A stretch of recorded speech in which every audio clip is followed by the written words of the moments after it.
I am sick of this fucking inconsistency. One game they look unstoppable. The next they are completely fucking shit, man.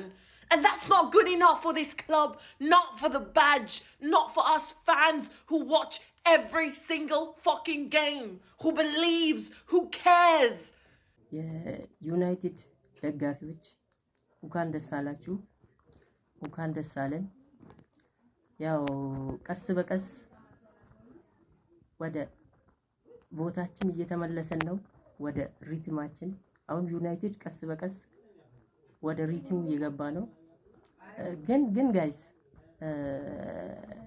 እቺ ልጅ ቲክቶክ ላይ ታቋታላችሁ ብዬ አስባለሁ። እኔ በጣም ነው ያሳዘነችኝ። በቃ ሁሉም ነገር ተቃራኒ ነው የሆነባትና የዛሬ ሳምንትም ሊቨርፑል ከዩናይትድ ከመጫወቱ በፊት የሆነ ስለ ዩናይትድ እና ስለ ሊቨርፑል ቪዲዮ ሰርታ ዩናይትድ ይሸነፋል ብላ ምናምን ስትፎክር ነበረ። ከዛ አልተሳካላትም።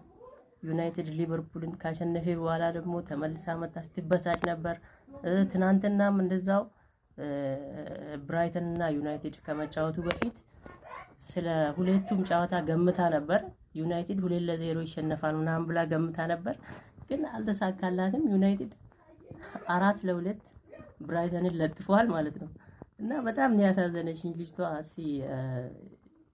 ከቻላችሁ This isn't about tactics anymore. It's about fucking mentality, man. You can't just switch it on and off. You either have that fire every single game or you